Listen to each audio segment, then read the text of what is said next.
اعوذ باللہ من الشیطان الرجیم بسم اللہ الرحمن الرحیم الحمد للہ رب العالمین والصلاة والسلام علی اشرف الانبیاء والمرسلین وآلہ الطیبین الطاہرین۔ اعوذ باللہ من الشیطان الرجیم الذین یلمزون المتطوعین من المؤمنین فی الصدقات والذین لا یجدون الا جہدہم فَيَسْخَرُونَ مِنْهُمْ سَخِرَ اللَّهُ مِنْهُمْ وَلَهُمْ عَذَابٌ علیم۔ جو لوگ ان مومنوں کا مذاق اڑاتے ہیں جو برضا و رغبت خیرات کرتے ہیں اور جنہیں اپنے محنت و مشقت کے سوا کچھ بھی میسر نہیں، ان پر ہنستے بھی ہیں۔ اللہ ان کا مذاق اڑاتا ہے اور ان کے لیے دردناک عذاب ہے۔ جنگ تبوک کے موقع پر لوگوں سے کمک کی ایک مہم چلائی گئی۔ جنگ تبوک نہایت صبر آزما جنگ تھی۔ 600 کلومیٹر کا فاصلہ بہت بڑا فاصلہ تھا، اور وہ بھی سخت گرمیوں کے دنوں میں یہ جنگ وہ ہوتی ہے، وقوع پذیر ہو رہی ہے۔ سخت گرمیوں میں اور اتنی لمبی مسافت میں آنا اور جانا اور صبر آزما کام تھا۔ یہ جنگ اگرچہ وہاں رومیوں کے ساتھ لڑائی تو نہیں ہوئی، اس وقت جنگ موتا اور جنگ تبوک، ایک جنگ موتا وقوع پذیر ہو گئی تھی۔ جنگ موتا جو ہے وہ اس وقت موتا کی سرزمین اردن کی مملکت میں شامل ہے، وہاں جعفر طیار کا مزار ہے، وہاں لڑائی ہوئی تھی۔ لیکن یہ جنگ تبوک میں جنگ نہیں واقع ہوئی۔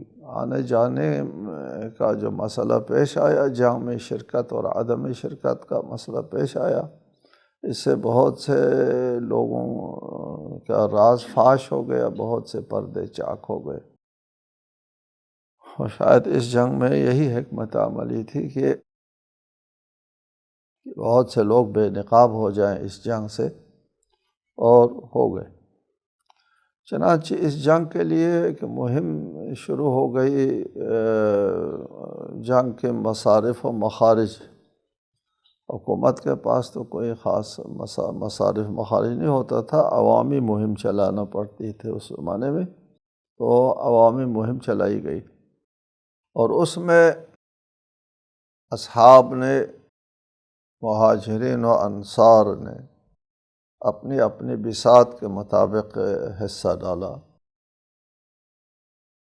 کچھ لوگ ایسے تھے جنہوں نے اپنی پوری جائیداد کا یا پورے جو ان کے املاک ہیں اس کا آدھا حصہ اس جنگ کے فنڈ میں جمع کرایا۔ بہت بڑا پیسہ تھا۔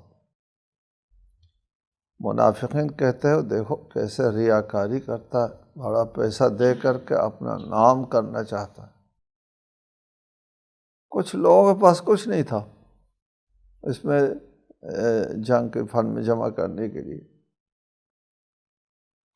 کچھ لوگوں نے 1 صاع کھجور لے کر کے آیا، ہاتھ میں یوں تھما کر کے ایک تھیلے میں۔ اس پر یہ لوگ منافقین مذاق اڑاتے تھے، یہ دیکھو تمہارے اس تھیلے سے کیا بنے گا۔ ایک شخص کے بارے میں روایت ہے کہ وہ خود خوش شکل نہیں تھا، اس کا اونٹ تھا، بہت خوبصورت اونٹ تھا، وہ لے کر آئے۔ منافقین نے کہا کہ اس کا اونٹ خود اس سے زیادہ خوبصورت ہے۔ رسالہ مآب نے یہ بات سن لی تو فرمایا کہ یہ شخص تم سے اور اس اونٹ سے زیادہ خوبصورت ہے۔ حسن عملی ہے، حسن نیت ہے، حسن عمل اس کے پاس زیادہ ہے۔ اس سلسلے میں اس آیت کا نزول ہے، الذین، وہ لوگ، یلمزون، جو مزاح اڑاتے ہیں، تمسخر کرتے ہیں۔ المتطوعین، خیرات کرنے والوں کا مذاق اڑاتے ہیں۔ تطوع کہتے ہیں رضاکارانہ کسی چیز کو پیش کرنے کو تطوع کہتے ہیں۔ من المؤمنین فی الصدقات، صدقات میں جو تطوع کرتے ہیں، یعنی واجب صدقات نہیں تھا، اس میں ایک چندہ مہم تھی، اس میں ہر شخص اپنی بساط کے مطابق وہ حصہ لے رہا تھا، اس کو تطوع کہتے ہیں۔ فی الصدقات، پہلے بھی عرض کیا تھا کہ صدقے سے مراد جو ہے وہ ہر وہ مال جو راہ خدا میں دیا جاتا ہے اس کو صدقات کہتے ہیں، اس کو زکوٰۃ کہتے ہیں، اس کو انفاق کہتے ہیں۔ الذین یلمزون المتطوعین، دو قسم کے لوگ تھے، ایک جو رضاکارانہ طور پر ایک معتد بہ قابل توجہ کمک انہوں نے پیش کی، اور دوسرا وہ لوگ تھے جو جن کے پاس کچھ نہیں تھا، تھوڑا سا مال تھا۔ ان دونوں کے بارے میں یہ لوگ مذاق اڑاتے ہیں، ان کے اوپر ریاکاری کا الزام لگاتے ہیں اور ان کے اوپر تمسخر کرتے ہیں کہ یہ بھی کوئی کمک بنا کر کے لایا ہے، ہاتھ میں ایک تھیلی۔ والذین، اور ان لوگوں کا بھی مذاق اڑاتے ہیں، لا یجدون، ان کو میسر نہیں ہے، الا جہدہم، سوائے اپنی محنت و مشقت کے، ان کے پاس صرف جو کچھ ہے وہ محنت و مشقت ہے، مال نہیں ہے، وہ اپنے آپ کو پیش کرتے ہیں جہاد کے لیے، ان کا بھی مذاق اڑاتے ہیں۔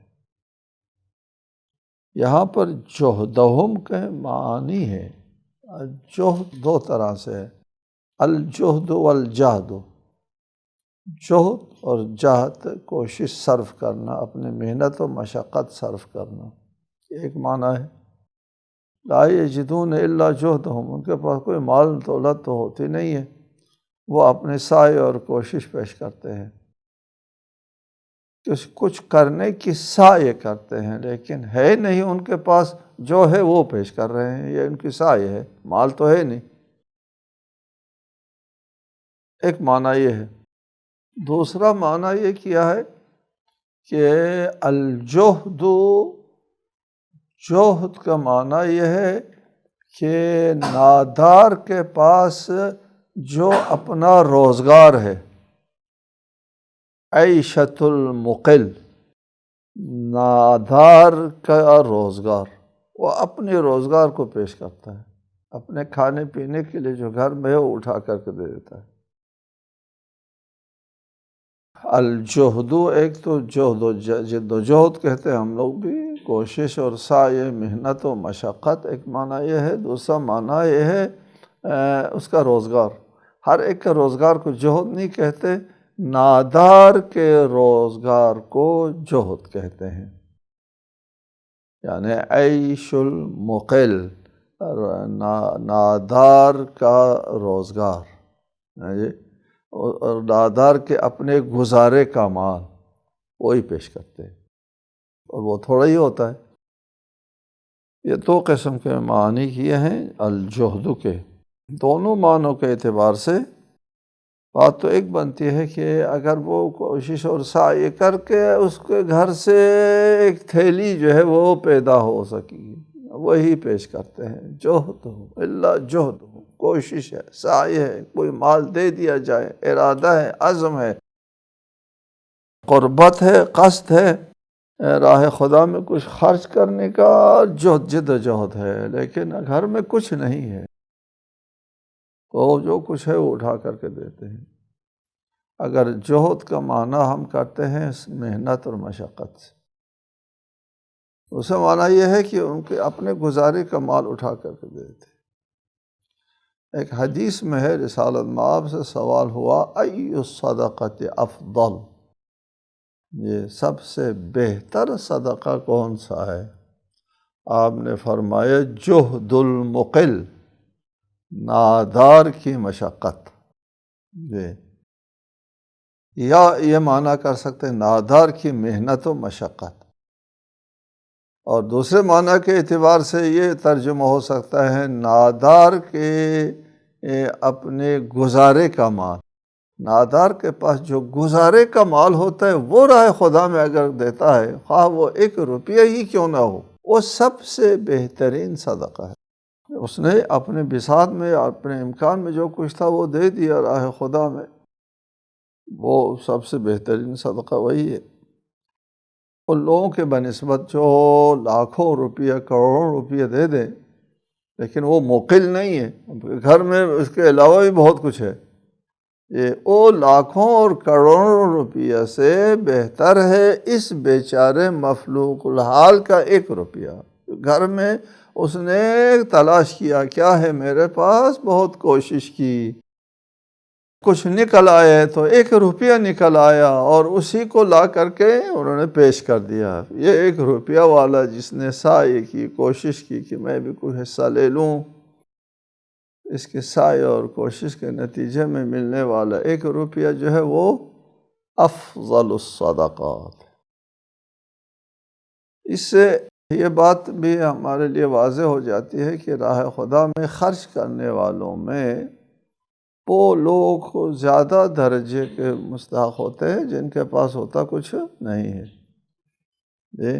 اور ہمارے ائمہ علیہ السلام کی سیرت بھی یہی ہے کہ ایسا نہیں تھا کہ اپنے پاس جو ہے وہ بہت سامان ہے کھانے پینے کا اور پھر اس میں سے بچا کچا دے دیا کسی کو، جیسا کہ دوسرے لوگ کرتے ہیں۔ ائمہ کی سیرت یہ تھی کہ جو کچھ گھر میں ہوتا تھا وہ دیتے تھے اور خود فاقے سے رہتے تھے۔ جہد المقل، یہ اپنے گزارے کا کھانا جو ہے وہ اسیر کو اور فقیر کو اور مسکین سائل کو دے دیا، سائل، یتیم اور اسیر کو۔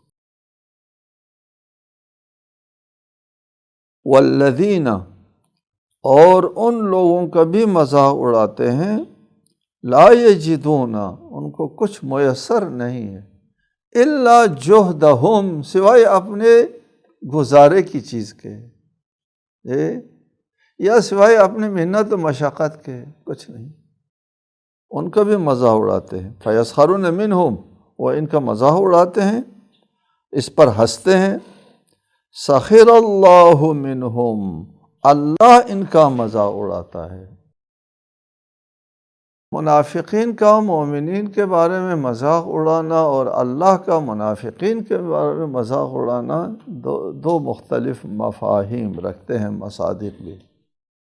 لوگ جو مذاق اڑاتے ہیں تو جو انسان جس چیز کو ہم لوگ اپنے عرف میں مذاق کہتے ہیں وہی مراد ہے، لیکن اللہ تعالیٰ جب مذاق اڑاتا ہے تو اس وقت یہی نہیں کہ اللہ تعالیٰ ان پر ہنستا ہے اور اللہ تعالیٰ ان کا تمسخر کرتا ہے، نہیں، اللہ تعالیٰ کا عذاب، اللہ تعالیٰ کا عقاب اور اللہ تعالیٰ کی ناراضگی میں جو یہ لوگ رسوائی اٹھائیں گے قیامت کے دن، ذلیل اور خوار ہوں گے، وہ بہت برا مذاق ہوگا۔ جیسے ہے وَمَكَرُوا وَمَكَرَ اللَّهُ وَاللَّهُ خَيْرُ الْمَاكِرِينَ، ان لوگوں نے بھی حیلہ بہانہ کیا، اللہ تعالیٰ نے بھی تدبیر کی۔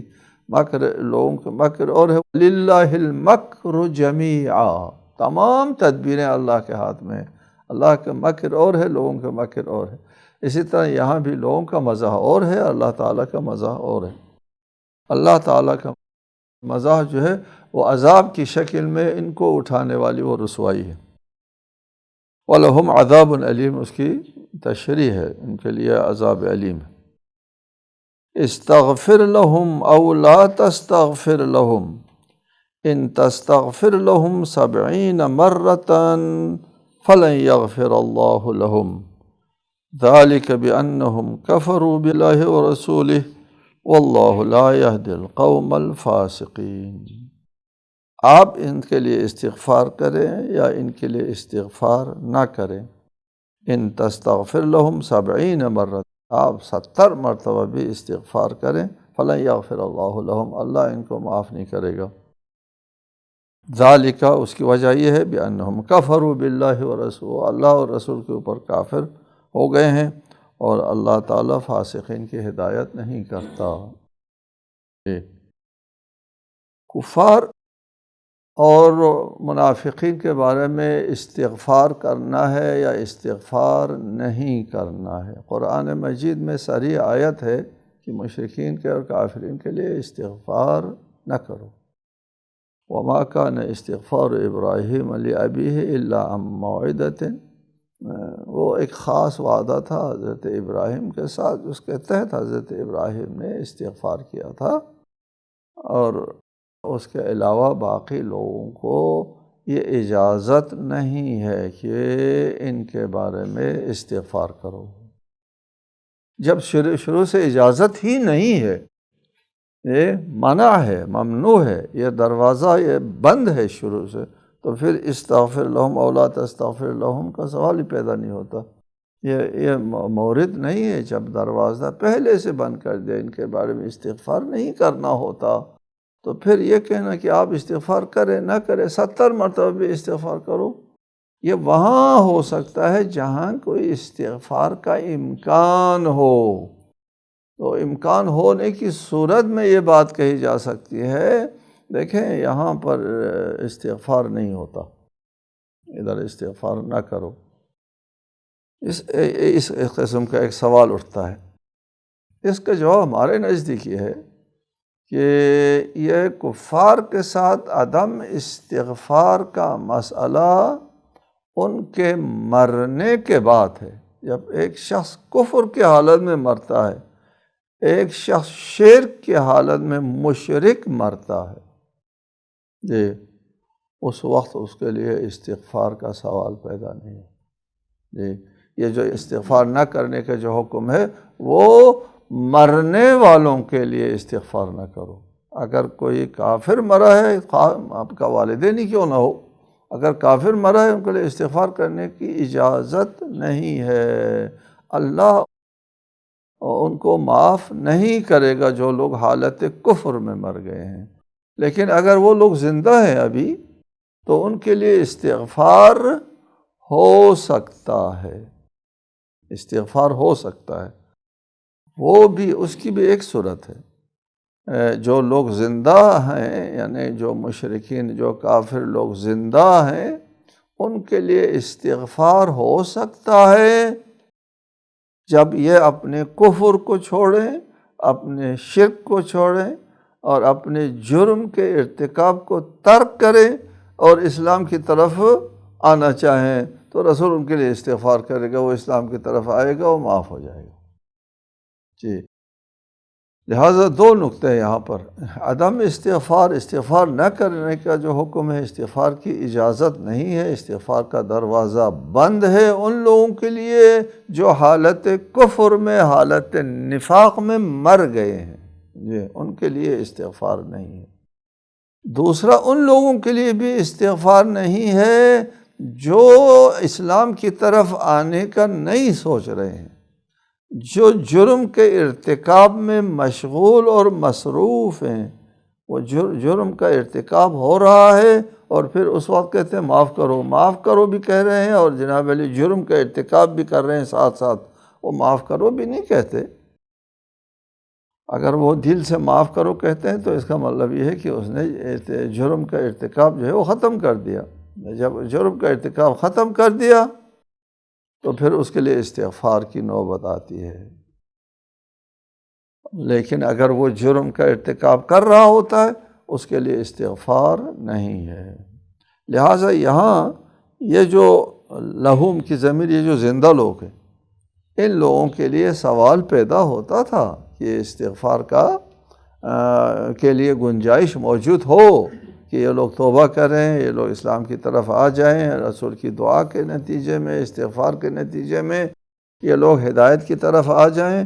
اللہ تعالیٰ نے حکم فرمایا گنجائش نہیں ہے، یہ اس بات کا امکان نہیں ہے کہ وہ راہ راست کی طرف آ جائیں، آپ ان کے لیے دعا نہ کریں، استغفار نہ کریں۔